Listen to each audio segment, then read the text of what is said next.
So the story of Black Prince started like this.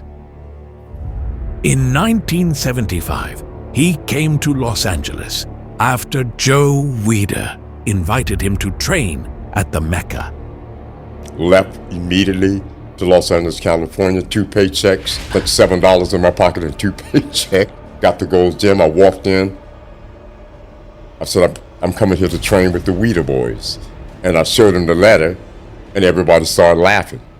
Another sucker. Joe Weider asked me to come out to the office. So they let me go out to the office. I got to ride out to the Weider's office. I go into the office. I sit there. 1 hour go by, 2 hours. I sit there for like almost 3.5 hours waiting to see him. And then finally I got a chance to see him. I went up to his office, invited him to his office. First time we had met, I sit there in his office in his big chair, and he was sitting across in front of me, and he looked at me and he says, I don't give blacks contracts. You know, you gave me this letter. Just kind of shrugged it off, got up and walked out the room and left me there.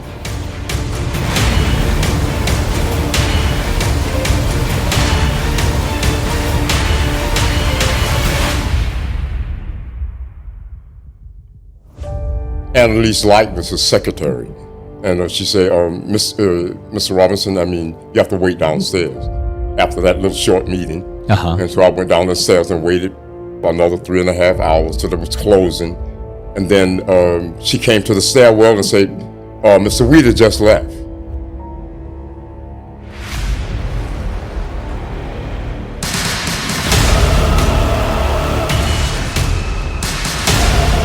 For Robby, it was like hitting a high point and then crashing down.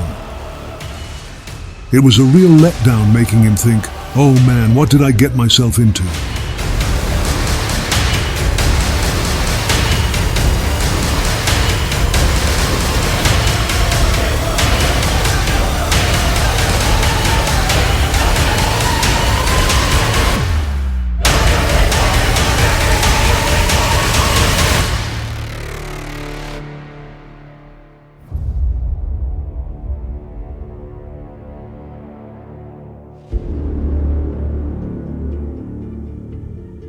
Robby came to LA with big dreams and a one-way ticket, ready to make it big.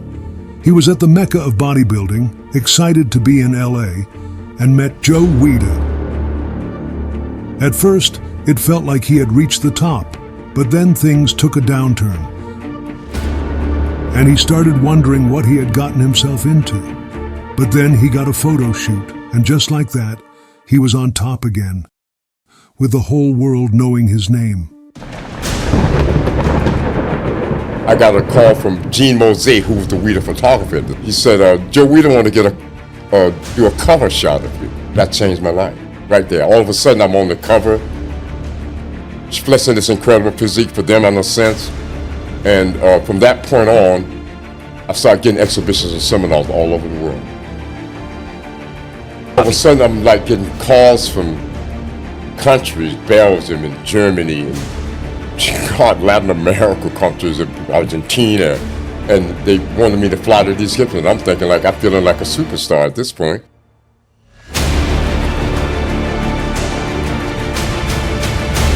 Robby had an incredible physique back in the golden era. At one point, while they were shooting Pumping Iron in 1975, Joe asked Arnold, "Don't you think Robby Robinson has a chance to beat you?" Don't you think that anybody else has a chance to beat you, like Robby Robinson, No. Beckles, and the others? No, come on, Joe.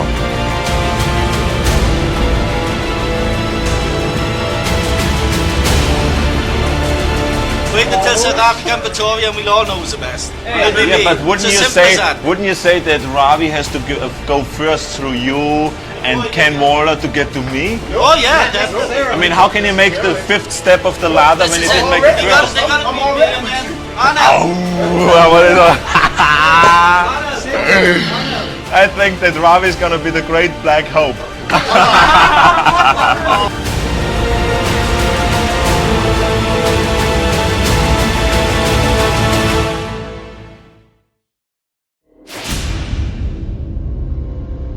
To me, Robby had it all.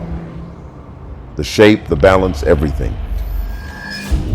He was a freak of nature with a beautifully crafted physique.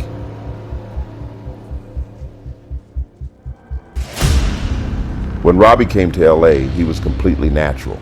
His only supplements were real foods. You came to LA fully natural. There's no way Robby's natural. And then they said, Robby, you need to take this. The whole time we were training for that 90 days, all of us training for the Mr. Olympia, the 6 Mr. Olympia. I was training for the Mr. World in New York. And in that process, what really hit me hard, I was handling the same weight they were handling without steroids.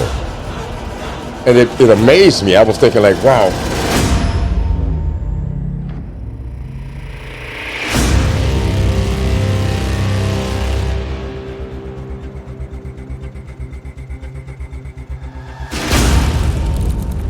Robby won 300 amateur bodybuilding contests before going pro.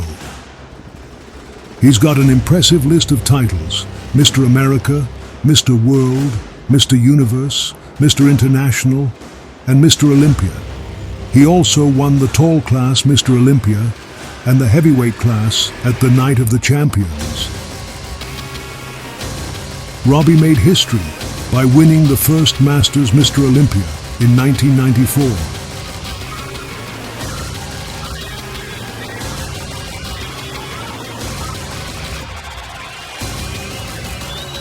And then took the title again in 1997 and 2000.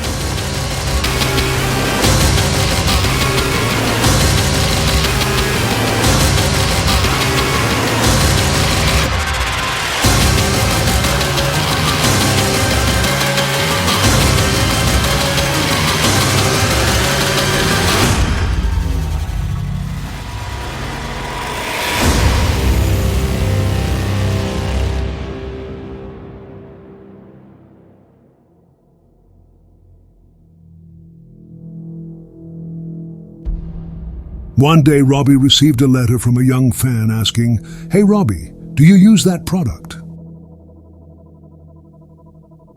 Robby replied to the fan, "I actually don't." The fan then sent Robby's response back to the Vita's office. As a result, Robby was suspended from the IFBB for life. He's known for his incredible classic aesthetic and old-school physique, featuring a V-taper with wide shoulders, a small waist, a full chest, and perfectly peaked biceps. If you let anything crack this, you're done. You got to be more powerful than anything that can happen. You can't just move weight. That's not going to build any muscle.